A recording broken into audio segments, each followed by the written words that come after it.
हाँ साथियों नमस्कार। गोमती अकेडमी सुल्तानपुर में आपका हार्दिक स्वागत है। आज हम आपको अपने भारतीय संविधान के निर्माण के जो वीडियो दे रहे हैं उसमें हम राष्ट्रपति के विषय में जो बचे हुए कुछ अन्य तथ्य हैं उसके विषय में बताएंगे जो परीक्षा के दृष्टिकोण से महत्वपूर्ण है। तो सबसे पहले आप हमारे चैनल को सब्सक्राइब कर लीजिए, बेल दबाकर ऑल पर क्लिक कर लीजिए जिससे सभी नोटिफिकेशन आपको मिलता रहे। हमारे वीडियो को आप लाइक करते रहिए, कमेंट भी करते रहिए जिससे हमको पता चले कि हमारा वीडियो आपको मिल रहा है, आपके लिए उपयोगी साबित हो रहा है कि नहीं हो रहा है। अगर कोई सुझाव हो तो कमेंट बॉक्स में लिखें, जरूर जो है हम आपकी पूरी मदद करेंगे और उसको अपनी कमी को दूर करने का प्रयास करेंगे। और सबसे पहले आप ये जान लीजिए कि राष्ट्रपति के विषय में जो हम आपको बता रहे हैं एकदम हूबहू परीक्षा में अगर आप हमारा वीडियो देख लेते हैं तो आपको बहुत आसानी से परीक्षा में समस्या नहीं होगी। तो आप जान लीजिए कि जो ये आपको हम दे रहे हैं आपके लिए एकदम सटीक है। इसको आप कोई भी बुक पढ़े हों या इसको वीडियो देखने के बाद पढ़ेंगे तो आपको बहुत दिक्कत नहीं होगी। राष्ट्रपति के विषय में आपको जो प्रश्न आएंगे आप आसानी से हल कर लेंगे। हम परीक्षा को ध्यान में रखें, चाहे जो भी एग्जाम हो, जो जीएस के प्रश्न आते हैं या विषय के टीजीटी पीजीटी एलटी में जो विषय से संबंधित नागरिक शास्त्र राज्य व्यवस्था के प्रश्न आते हैं उसमें आपका काम आसानी से होगा। तो हम आपको स्पेशली आपके परीक्षा हाल में जो आपका तनाव है, जो सफलता पाने में जो समस्या हो रही है, जो आपके जीएस के प्रश्न नहीं पढ़ रहे हैं, वो हम आपको अपने वीडियो में जो तथ्य दे रहे हैं इसके माध्यम से दूर किया जाएगा। तो आप हमसे जुड़े रहिए, हमारे चैनल पर जुड़े रहिए, उसको फॉलो करते रहिए और जो है कि सब्सक्राइब करते रहिए। जब आप सब्सक्राइब करते रहेंगे तो हमारा वीडियो आपको मिलता रहेगा और आपका आसानी से कब जीएस, अब जैसे पॉलिटिकल लगभग हमने राष्ट्रपति तक पहुँचे हैं तो इसके पहले का जो वीडियो आपसे पूरी मदद किया होगा तो आपको आसानी से परीक्षा में कोई दिक्कत नहीं हो आएगी। तो मुख्य रूप से आप जो है हमसे जुड़े रहिए, हमारे चैनल को फॉलो करते रहिए और हम अपने वीडियो के माध्यम से आपकी पूरी समस्या का समाधान करेंगे। तो ये राष्ट्रपति के विषय महत्वपूर्ण तथ्य। राष्ट्रपति के विषय में हमने आपको निर्वाचन के विषय में बताया है, उसकी अर्हताएं, शर्तें, पदावधि, विशेषाधिकार, इन चीज़ों के विषय में बताया है। राष्ट्रपति के महाभियोग के विषय में बताया, राष्ट्रपति के अध्यादेश के विषय में बताया है। तो इन सब के अलावा भी कुछ चीज़ें और बची हैं, उसी में कुछ महत्वपूर्ण तथ्य हैं। कुछ प्रश्न ऐसे आते हैं जिसको हम थोड़ा सा ध्यान नहीं दे पाते। जैसे हमने नियुक्ति पढ़ लिया, हमने उसका अर्हताएं पढ़ ली, उसकी शर्तें पढ़ ली, उसकी पदावधि पढ़ ली, विशेषाधिकार पढ़ लिया, महाभियोग पढ़ लिया और अध्यादेश पढ़ लिया। तो इसमें कुछ प्रश्न ऐसे आते हैं जो हम ध्यान नहीं देते और जाकर परीक्षा में लगता है करें ये तो हम पढ़े ही नहीं आए तो थोड़ा कंफ्यूज हो गए। तो वहाँ कंफ्यूज नहीं होना, हम आपको जैसे राष्ट्रपति का वीडियो दे रहे हैं तो आपकी जो समस्याएं हैं एकदम समाधान हो जाए, चाहे उसमें राष्ट्रपति का निर्वाचन से संबंधित है, चाहे अन्य कोई प्रश्न है। अभी हम आपको एक वीडियो देंगे कि कभी कभी प्रश्न बनता है कि कितने राष्ट्रपति का करण पूछ लेता है, उनके विषय महत्वपूर्ण बातें पूछ लेता है, राष्ट्रपति की कुछ शक्तियाँ हैं उसके विषय में हम आपको बताएंगे। ये कुछ महत्वपूर्ण तथ्य है। देखिए महत्वपूर्ण तथ्य हमारा कहने का मतलब है कि इसमें कुछ प्रश्न ऐसे हैं जो परीक्षा में पूछे जाते हैं और हमको उसको हल करना होता है। जनरली यहाँ से प्रश्न बनते हैं, बहुत महत्वपूर्ण टॉपिक है, आप इस पे आइए। देखिए राष्ट्रपति का पद रिक्त हो जाता है तब क्या करना है, ये प्रश्न बनता है कि यदि राष्ट्रपति का पद रिक्त हो जाता है, राष्ट्रपति का पद यदि रिक्त हो जाता है, रिक्त हो जाता है, एक प्रश्न। जैसे जो हमारा राष्ट्रपति है कार्य कर रहा है, यदि उसका पद रिक्त हो गया, चाहे त्याग पत्र दे दिया या उसकी मृत्यु हो गई या कोई भी कारण है जिसके कारण जो है राष्ट्रपति का पद रिक्त हो गया, कारण कोई भी हो, इसका कारण क्या हो सकता है? पद त्याग, कोई भी राष्ट्रपति अपना पद त्याग दिया या उसकी मृत्यु हो गई या अन्य कोई कारण या अन्य कारण। इसका क्या मतलब है कि यदि राष्ट्रपति का पद रिक्त हो जाता है, बात को समझिएगा, कोई राष्ट्रपति कार्य कर रहा है वो अपना पद त्याग पत्र दे दिया तब भी रिक्त हो गया, उसकी मृत्यु हो गई तब भी रिक्त हो गया, अन्य किसी भी कारण रिक्त होता है तो क्या है? तो सबसे पहले यदि हमारा राष्ट्रपति का पद रिक्त होता है तो राष्ट्रपति के चार्ज में कौन आएगा? उपराष्ट्रपति। कौन? उपराष्ट्रपति। जो हमारा वाइस प्रेसिडेंट होगा वो राष्ट्रपति के चार्ज में आ जाएगा। यदि उपराष्ट्रपति नहीं है तो, यदि उपराष्ट्रपति मौके पर नहीं है या उसका पद खाली है तब कौन चार्ज में आएगा? तो सर्वोच्च न्यायालय का मुख्य न्यायाधीश, सर्वोच्च न्यायालय का चीफ जस्टिस जो होगा मुख्य न्यायाधीश, तब कौन काम करेगा? जो सर्वोच्च न्यायालय का मुख्य न्यायाधीश होगा या जिसका भी पद रिक्त होगा तब सर्वोच्च न्यायालय का वरिष्ठ न्यायाधीश होगा, जो सर्वोच्च न्यायालय का वरिष्ठ न्यायाधीश होगा, जो मुख्य न्यायाधीश के पद रिक्त होगा, जो उसके कार्य का निर्वहन कर रहा होगा, वो जो है काम करेगा। तो कहने का मतलब है, आप समझिए ध्यान से हमारी बात को। प्रश्न यहां से बनते हैं, यदि राष्ट्रपति का पद रिक्त है तो राष्ट्रपति के दायित्वों का निर्वाह कौन करेगा? सीधे आप उत्तर लगाएंगे उपराष्ट्रपति।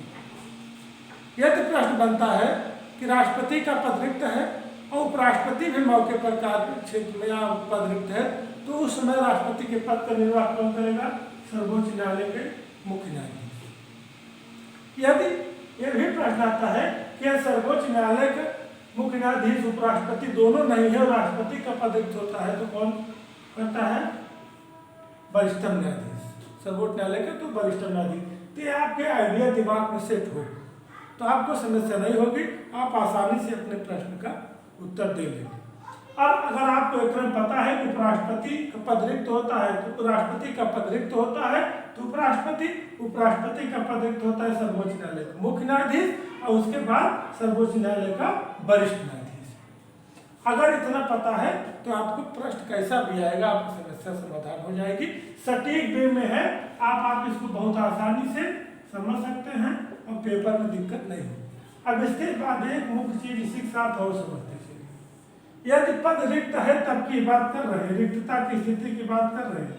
यदि रिक्तता है या पद अगर रिक्त है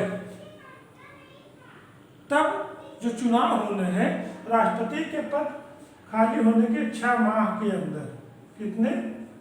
6 माह के अंदर नए राष्ट्रपति का चुनाव होना आवश्यक है। 6 माह के अंदर नए राष्ट्रपति का चुनाव होना आवश्यक है। नए राष्ट्रपति का चुनाव होना आवश्यक है।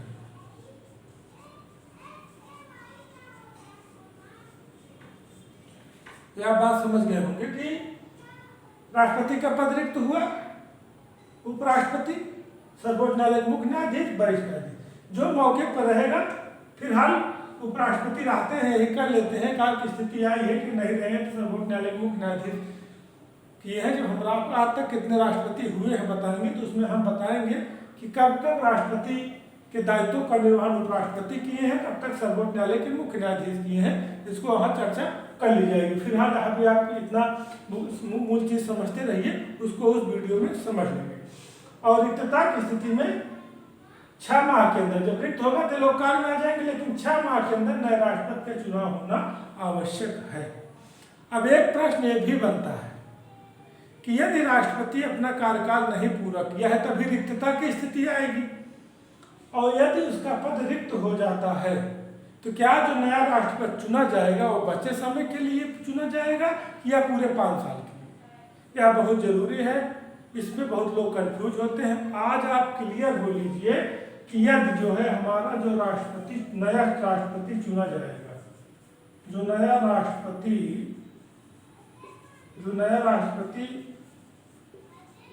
चुना जाएगा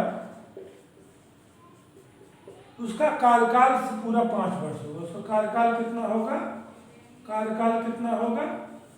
5 वर्ष। उसका कार्यकाल कितना होगा? 5 वर्ष। अब आप स्पष्ट हो गए हैं उसका कार्यकाल कितना होगा? 5 वर्ष। तो अब आप समझिए यदि राष्ट्रपति का पद रिक्त हुआ तो उपराष्ट्रपति नहीं, सर्वोच्च न्यायालय मुख्य न्यायाधीश नहीं, वरिष्ठ न्यायाधीश ये कार्य करेंगे, लेकिन 6 माह के अंदर नए राष्ट्रपति का चुनाव होगा और जो नया राष्ट्रपति चुना जाएगा वह पूरे 5 वर्ष के लिए चुना जाएगा, ना कि बचे हुए समय के लिए। ये शब्द याद कर लीजिए कि जब नया राष्ट्रपति चुना जाएगा तो सीधे 5 वर्ष के लिए चुना जाएगा, बचे हुए समय के लिए नहीं। जैसे यदि हमारा राष्ट्रपति का कार्यकाल कितना है, कार्यकाल कितना है 5 वर्ष, 5 वर्ष इनका कार्यकाल है। अब 3 वर्ष बाद मान लीजिए इन्होंने त्याग पत्र दे दिया, कितना 3 वर्ष बाद त्याग पत्र दे दिया, अब 2 वर्ष बचा है, तो मौके पर जो उपराष्ट्रपति रहेगा वह राष्ट्रपति का पद ग्रहण कर लेगा और 6 माह के अंदर, 6 माह के अंदर नया चुनाव होगा, नया चुनाव होगा। क्या 2 वर्ष के लिए नहीं होगा, नया चुनाव जो है वह 5 वर्ष के लिए। अब आपका स्पष्ट हो गया होंगे, जो भी चुनाव होगा वह 5 वर्ष के लिए होगा। ये सब क्या ध्यान है कि जो नया चुनाव होगा वह 5 वर्ष के लिए होगा, चाहे राष्ट्रपति कार्यकाल पूरा होने के बाद हो या बीच में पद रिक्तता की स्थिति हो। तो हमें आशा है आज स्पष्ट हो गया होगा। बहुत ही महत्वपूर्ण है, इसको आप जो है समझते चलिए और आपकी परीक्षा के दृष्टिकोण से बहुत ही महत्वपूर्ण है।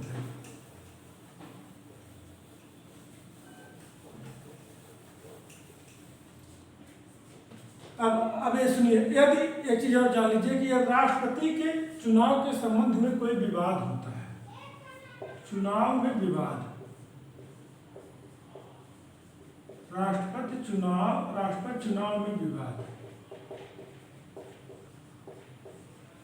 ये प्रश्न आता है कि यदि राष्ट्रपति के चुनाव में विवाद होता है तो अब क्या स्थिति बनेगी। तो विवाद का, चाहे जिस तरह विवाद है उसका निपटारा जो है, चुनाव विवाद का निपटारा कहाँ किया जाएगा, सर्वोच्च न्यायालय, सर्वोच्च न्यायालय। और इसी का निर्णय, सर्वोच्च न्यायालय का निर्णय ही अंतिम होगा। अब बात समझिए, जैसे राष्ट्रपति का आपने पढ़ा है, चाहे किसी वीडियो के माध्यम से या किसी बुक के माध्यम से या किसी अन्य स्रोत से आपने राष्ट्रपति के विषय में पढ़ा है, तो हमारा वीडियो इंडिविजुअली आपको परीक्षा बेस्ड है कि परीक्षा का जो बेस है कैसे परीक्षा में आप उसको कर ले। किसी भी तरह क्वेश्चन, चाहे सीधे पूछे, चाहे राष्ट्रपति के विषय में कौन से कथन सही है, 1 2 3 4 दे दे, लेकिन जब फैक्ट पता रहेगा तो आप पकड़ लेंगे कि एक सही है, या राष्ट्रपति के विषय में कौन से कथन गलत है उसमें आप पकड़ लेंगे। इस तरह के जो भी प्रश्न आएंगे आप हल कर लेंगे। यदि प्रश्न बनता है राष्ट्रपति चुनाव में विवाद होता है तो किसका निर्णय अंतिम माना जाएगा या कौन इसका निपटारा करेगा, सर्वोच्च न्यायालय, आंख मूंद के लगाइए। 2 चीजें क्लियर हो गई। अब एक चीज और जानिए, संयुक्त बैठक, एक बहुत इंपॉर्टेंट क्वेश्चन है, संयुक्त बैठक। यह लगभग हर एग्जाम में पूछा जाता है कि संयुक्त बैठक कौन बुलाता है, कौन अध्यक्षता करता है। इसी में कंफ्यूजन होता है, आदमी ध्यान नहीं दिया गया, पेपर दे के आया, समस्या खड़ी करे, यार हम कंफ्यूज हो गए, ऐसा हो गया वैसा हो गया, तरह तरह की अटकलें लगने लगती है। सबसे पहले इसका आर्टिकल जान लीजिए कि अनुच्छेद 108 में, क्या है, अनुच्छेद 108 में संयुक्त बैठक का उल्लेख है। देखिए, जहां जिस बिंदु का जो अनुच्छेद आर्टिकल आएगा उसकी हम चर्चा करते चलेंगे। बाद में जो महत्वपूर्ण अनुच्छेद है उसको 2-3 वीडियो में मिला के हम आपको बहुत अच्छे से अनुच्छेद के विषय में वीडियो दे देंगे और बहुत ही मुख्य वीडियो, उसमें आपका लगभग मामला क्लियर हो जाएगा। लेकिन जो मुख्य चीजें हैं इसको आप स्पष्ट करिए। इसमें 2 ही प्रश्न बनता है कि संयुक्त बैठक कौन बुलाता है या इसकी अध्यक्षता कौन करता है। संयुक्त बैठक कौन बुलाता है, कौन बुलाता है, एक प्रश्न बनता है, और कौन अध्यक्षता करता है, कौन अध्यक्षता करता है। अब आप समझिए, ये 2 प्रश्न आपके बहुत ही महत्वपूर्ण हैं इसको आप क्लियर हो लीजिए, आप प्रैक्टिस सेट उठा के देख लीजिए, स्पष्ट आपको कहीं मिला कौन बुलाता है कौन अध्यक्ष करता है। अगर आप शब्दों को नहीं पकड़े हैं तो आपको दिक्कत हो जाए। यहाँ आप समझिए संयुक्त बैठक अगर प्रश्न बनता है कि संयुक्त बैठक बुलाता कौन है, तो उसका उत्तर आप लगाएंगे राष्ट्रपति। संयुक्त बैठक कौन बुलाता है? राष्ट्रपति। सीधे जो प्रेसिडेंट है भारत का, जो राष्ट्रपति है, संयुक्त बैठक मतलब लोकसभा और राज्यसभा की कौन बुलाता है? राष्ट्रपति। इसकी अध्यक्षता कौन करता है? लोकसभा अध्यक्ष। लोकसभा अध्यक्ष। इसको आप स्पष्ट हो लीजिए।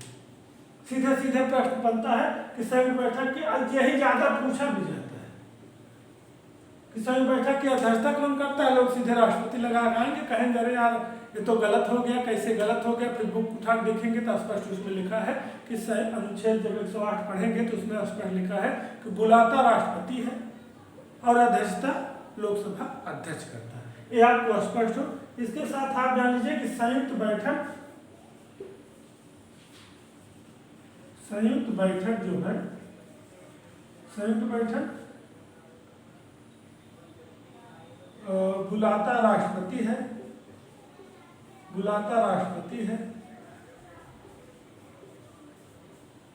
इसको स्थगित भी कर सकता है। क्या कर सकता है?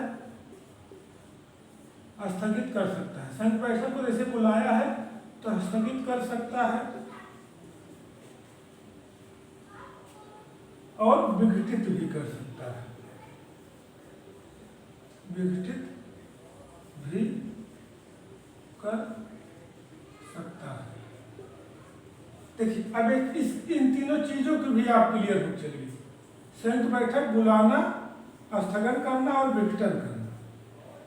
देखिए बात समझिए, अगर प्रश्न बनता है कि संयुक्त बैठक बुलाता कौन है? राष्ट्रपति। कौन अध्यक्षता करता है? लोकसभा अध्यक्ष। फिर संयुक्त बैठक बुलाता कौन है? राष्ट्रपति। सेम वही बात हो गई। स्थगित कर सकता है कौन? राष्ट्रपति। ये भी राष्ट्रपति। बुलाएगा भी, स्थगित भी करेगा और विघटित भी करेगा। विघटित कौन करेगा? ये भी राष्ट्रपति। देखिए बुलाना, स्थगन और विघटन में अंतर जान लीजिए कि जैसे अध्यक्षता की बात आती है तो आप लोकसभा अध्यक्ष को मत भूलिएगा, स्पष्ट हो लीजिए। अब बुलाना क्या है? जैसे कोई मुद्दा फंसा कि कोई मामला लोकसभा का है या कोई मामला राज्यसभा की है, दोनों की संयुक्त बैठक आवश्यक है तो राष्ट्रपति बुला लेगा कि आइए संयुक्त बैठक करना है। आ गए। अब राष्ट्रपति सोचा कि बुला लिया है मीटिंग, फिर डेट रख दिया है कि फला डेट की मीटिंग होगी या बैठक होगी, लेकिन अगर आवश्यकता पड़ी कि नहीं उस बैठक की आवश्यकता नहीं है तो वह उसको स्थगित भी कर सकता है। एक पत्र जारी कर देगा कि जिस फला फला बैठक की आवश्यकता थी उस बैठक को स्थगित कर दिया गया है, काम खत्म। ये कौन करेगा? राष्ट्रपति। यदि बैठक नहीं हुई है तब स्थगन होता है। जैसे हमने कहा कि आज डेट है और अगले महीने में 5 तारीख को संयुक्त बैठक बुलाई जाएगी, लेकिन इसी महीने में 30 तारीख को हमको लगा कि बैठक आवश्यक नहीं है तो हम स्थगित कर दिए कि जो 5 तारीख को बैठक होना वो स्थगित कर दी गई। लेकिन विघटन का मतलब है कि यदि बैठक चल रही है, बैठक चल रही है तो उसको बीच में ही स्थगित किया जा सकता है। तो कहने का मतलब बुलाना हो गया, स्थगित का मतलब है कि बैठक से पहले ही उसे रोक देना, उसको स्थगित कर देना। और विघटन का मतलब है कि जैसे बैठक हो गई है और बीच में ही उसको विघटित कर देना, चलिए बैठक की कोई आवश्यकता नहीं है। अब यदि प्रश्न बनता है बुलाता कौन है, स्थगित कौन करता है, विघटित कौन करता है, तीनों का उत्तर राष्ट्रपति हो जाएगा। यदि अध्यक्षता की बात आएगी तो लोकसभा अध्यक्ष हो जाएगा। तो हमें आशा है यह पॉइंट भी आपका स्पष्ट हो गया होगा।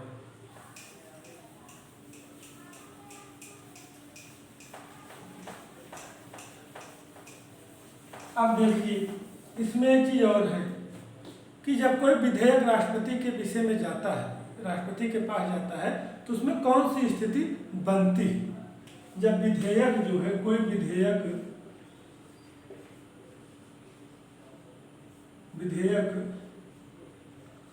राष्ट्रपति के पास जाता है, राष्ट्रपति के पास जाता है, तो राष्ट्रपति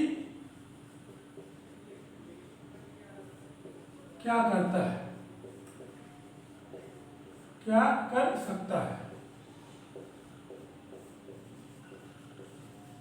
अब आप समझिए कि विधेयक राष्ट्रपति के पास जाता है तो राष्ट्रपति उसमें क्या क्या कर सकता है, उसको क्या क्या अधिकार होते हैं, क्या क्या दायित्व होते हैं। उसके पहले सबसे पहला काम, विधेयक आप जान रहे हैं, अभी जब विधि निर्माण प्रक्रिया बताई जाएगी तो आप जान जाएंगे, लेकिन विधेयक जैसे कोई भी विधेयक कानून बनना है या उस पर कोई कार्य होना है, लोकसभा में पास हुआ तो राज्यसभा में गया, राज्यसभा के बाद राष्ट्रपति के पास जाएगा, राज्यसभा में उसका पास हुआ, फिर लोकसभा में पास हुआ, फिर राष्ट्रपति, बिना राष्ट्रपति के पास गए वो पूरा नहीं होगा, क्योंकि संसद को कानून बनाने का अधिकार है। संसद के ही 3 अंग हैं, लोकसभा, राज्यसभा और राष्ट्रपति, तो भी एक पार्ट है। तो सबसे पहले वह अपनी स्वीकृति दे सकता है, क्या? अपनी स्वीकृति दे सकता है, पहला। जैसे देखिए, कोई कानून चाहे लोकसभा से बनना प्रारंभ हो चाहे राज्यसभा से, कई बार बता चुके हैं कि लोकसभा बना, राज्यसभा में पास हुआ, उसके बाद राष्ट्रपति के पास आएगा, राज्यसभा बना, लोकसभा में पास हुआ, फिर राष्ट्रपति के पास आएगा। तो जब कोई विधेयक लोकसभा या राज्यसभा से पास होकर राष्ट्रपति के पास आए, तो सबसे पहले राष्ट्रपति अपनी स्वीकृति दे सकता है कि चलो भाई ठीक है, तो हो गया, तो काम हो गया। अब दूसरी चीज, अगर जब लोकसभा और राज्यसभा से, जब लोकसभा प्लस राज्यसभा से जब यहाँ से राष्ट्रपति के पास आया, तो सबसे पहले अपनी स्वीकृति दे सकता है। जब स्वीकृति दे दिया तो जान लीजिए कानून बन गया। दूसरी चीज, अपने पास सुरक्षित रख सकता है, अपने पास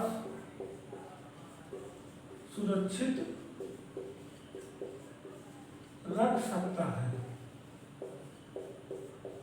क्या कर सकता है? अपने पास सुरक्षित रख सकता है। स्वीकृति दे दिया तब तो काम दुरुस्त, कानून बन गया। नहीं दिया तो अपने पास सुरक्षित रख सकता है। और तीसरा, पुनर्विचार के लिए वापस हो सकता है। पुनर्विचार के लिए वापस भेज सकता है। लेकिन इसमें एक बात ध्यान दीजिए, पुनर्विचार के लिए वापस भेज सकता है कब? धन विधेयक को छोड़कर, धन विधेयक को छोड़कर। इसे वापस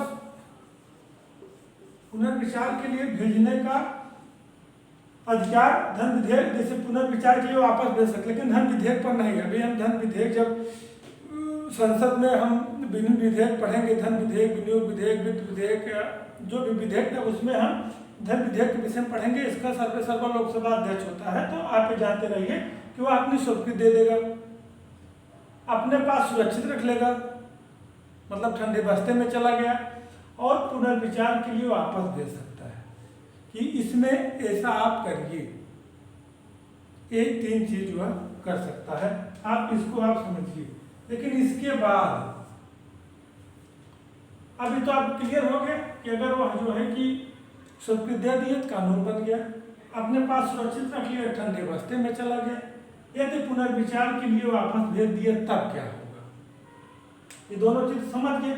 लेकिन इसमें एक चीज और है, और समझने की चीज यह है कि यदि फिर लोकसभा या राज्यसभा उसको वापस करती है तो उसको अपनी स्वीकृति देनी होती है। यदि वापस आता है, यदि विधेयक वापस आता है, यदि विधेयक वापस आता है। अब चाहे इसमें संशोधन हुआ हो, चाहे संशोधन न हुआ हो, चाहे जैसे वापस आया हो, ध्यान दीजिएगा, लोकसभा या राज्यसभा उसमें चाहे संशोधन करके वापस की है, चाहे वैसे वापस की है, तो राष्ट्रपति को स्वीकृति देना होता है। राष्ट्रपति को स्वीकृति देना होता है। अब आप समझ गए होंगे कि विधेयक राष्ट्रपति के पास भेजा जाता है तो राष्ट्रपति क्या कर सकता है। इसमें 3 चीजें वापस है कि राष्ट्रपति सबसे पहले जब वापस आया तो अपनी स्वीकृति दे सकता है, तो कानून बन गया, अपने पास सुरक्षित रख लिया, ठंडे रास्ते में चला गया। या पुनर्विचार के लिए वापस दे दिया धन विधेयक को छोड़कर, तो लोकसभा राज्यसभा उस पर चाहे पुनर्विचार करे, संशोधन करे, वह पूरा स्वतंत्र है। फिर जब इनके पास भेजेगी राष्ट्रपति के पास वापस आएगा तो राष्ट्रपति को उस पर स्वीकृति देनी आवश्यक होगी। यह क्यों हुआ, उसके विषय में 2 संशोधन हुए हैं, उस पर चर्चा कर लेते हैं। आप समझ गए हैं क्या कर सकता है, स्वीकृति दे सकता है, अपने पास रख सकता है, पुनर्विचार के लिए वापस भेजेगा, या पुनर्विचार से फिर आएगा राष्ट्रपति को अपनी स्वीकृति देनी होगी। अब आप इसमें एक चीज और समझ लीजिए,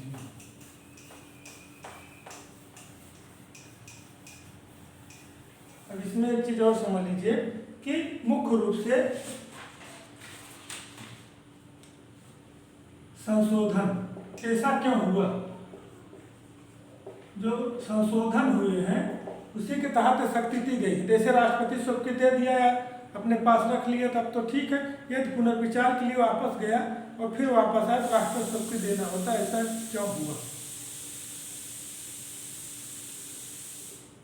42वें अमेंडमेंट एक्ट, ध्यान से समझिए, 1976।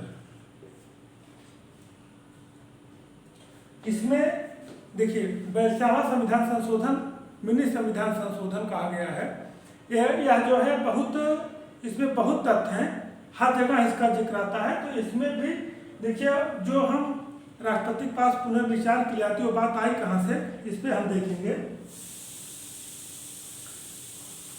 राष्ट्रपति जो मंत्रिमंडल की सलाह होता है, मतलब जो जैसे विधेयक वापस आया या विधेयक पुनर्विचार के लिए गया, जो मंत्रिमंडल की सलाह होती थी उसके मानने के लिए बाध्यकारी होता था। यह इसमें कहा गया। इसको समझिए कि राष्ट्रपति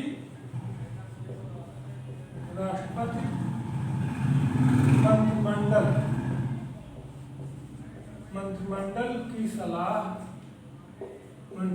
की सलाह मानने के लिए बाध्यकारी होता है, बाध्यकारी होता है।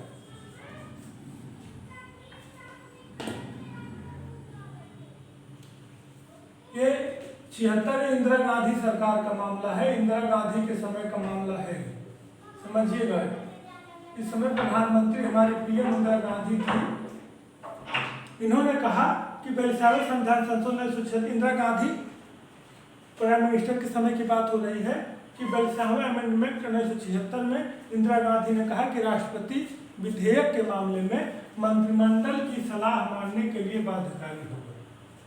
अब इस बात समझिएगा कि जैसे यदि कोई विधेयक राष्ट्रपति के पास गया तो राष्ट्रपति या तो अपने पास सुरक्षित रखेगा या तो उसको स्वीकृति प्रदान कर देगा।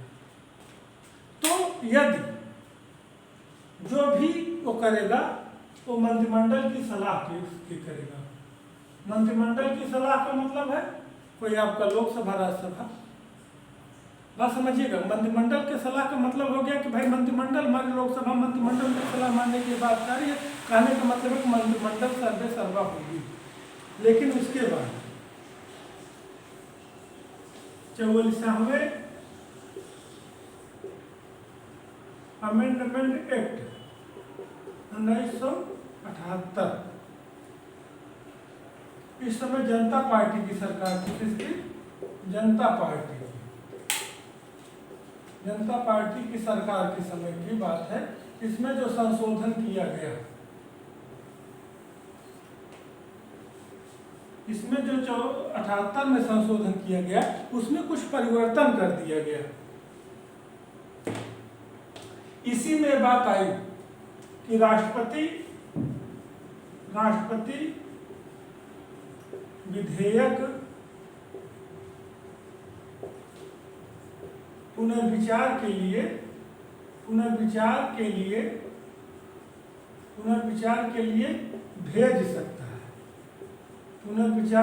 भेज सकता है,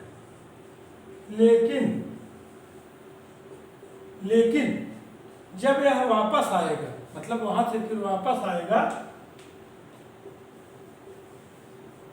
वापस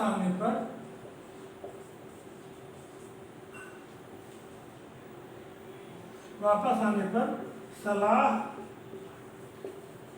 मानने के लिए बाध्यकारी होगा। ध्यान से समझिएगा, वापस आने पर किसकी सलाह मानने के लिए? मंत्रिमंडल की सलाह मानने के लिए बाध्यकारी होगा। अब आप स्पष्ट हो गए कि दोनों बात वही है, चाहे 76 है तब भी मंत्रिमंडल सलाह मानने के लिए बाध्यकारी है, चाहे 78 है तब भी मंत्री सलाह मानने के लिए बाध्यकारी है। बस अंतर इतना है कि इसमें पुनर्विचार के लिए वह भेज सकता है। बस दोनों काम वही है कि मंत्रिमंडल ही सर्वे सर्वा है, कि इसीलिए हमारी संसदीय शासन प्रणाली कही गई है कि मंत्रिमंडल ही सर्वे सर्वा है। तो अब आप स्पष्ट हो गए होंगे कि वह अपने पास सुरक्षित रह सकता है, पुनर्विचार के लिए वापस भेज सकता है और सबकी प्रदान कर सकता है। यदि पुनर्विचार के लिए वापस भेजता है तो जो आएगा उसको मानने के लिए वह बाध्यकारी है। 42 में यही कहा गया, 42वें संविधान संशोधन क्षेत्र मंत्रिमंडल की सलाह के लिए बाध्यकारी है। 44वें में भी यही कहा गया कि बाध्यकारी है, लेकिन इसमें पुनर्विचार की शक्ति दे दी गई है।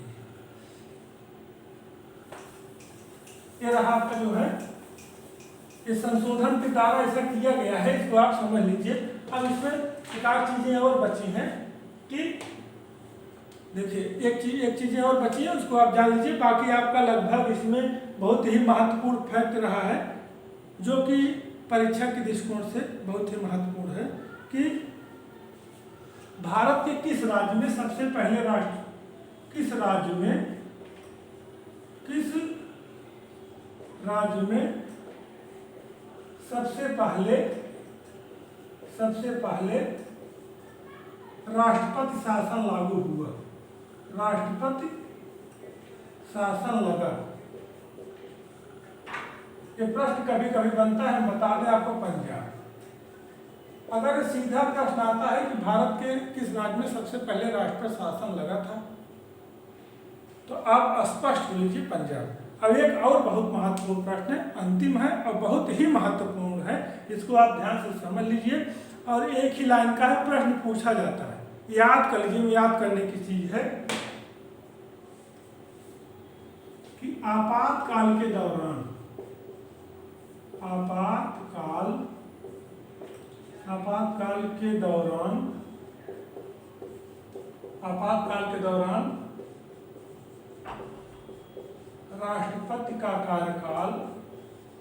राष्ट्रपति का कार्यकाल कितने समय के लिए बढ़ाया जा सकता है, कितने समय के लिए बढ़ाया जा सकता है। ये बहुत इंपॉर्टेंट प्रश्न है कि हर 5 वर्ष में चुनाव होना है, 5 वर्ष कार्यकाल है, मृत्यु त्याग पत्र हो गया, फिर 5 जो चुनाव होगा 5 साल के लिए होगा। लेकिन यदि आपातकाल है, जैसे भी अनुच्छेद 52, 56, 60 में आप पढ़ेंगे आपातकाल के विषय में, तो यदि स्थिति आती है चुनाव होना नहीं संभव है, तो राष्ट्रपति का चुनाव या राष्ट्रपति के कार्यकाल कितने वर्ष के लिए बढ़ाया जा सकता है। इसको आप समझिए कि एक बार में 1 वर्ष। इसका उत्तर होगा कि 1 बार में 1 वर्ष। अब आप समझ लीजिए कि 1 बार में 1 वर्ष, तो कहने का मतलब है जैसे यदि राष्ट्रपति के चुनाव की स्थिति सही चल रही है तो सही चल रही है, यदि आपातकाल हुआ, चाहे 52, 56, 60 किसी भी स्थिति में आपातकाल की स्थिति आई, ये हुआ कि राष्ट्रपति का चुनाव होना संभव नहीं है, तो कितने वर्ष के लिए बढ़ाया जा सकता है, तो सीधे 1 वर्ष के लिए। उसके बाद फिर बैठक होगी तो फिर देखा जाएगा, लेकिन एक बार में 1 वर्ष से अधिक नहीं बढ़ाया जा सकता है।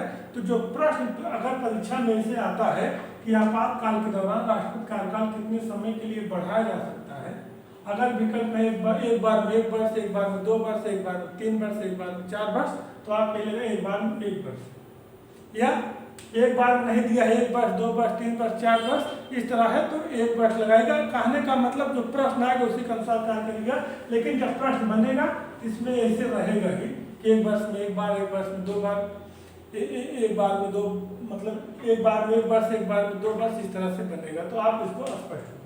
तो रहा राष्ट्रपति के संबंध में कुछ महत्वपूर्ण तत्व जो कि बहुत ही उपयोगी हैं और ये परीक्षा में आते हैं, और जरूर आप इसको सुनिए और ध्यान से इसको आप 1-2 बार सुन लेंगे तो आपका क्लियर हो जाएगा और परीक्षा बहुत आसानी होगी। हमें आशा है कि हमारा वीडियो आपको पसंद आया होगा। धन्यवाद।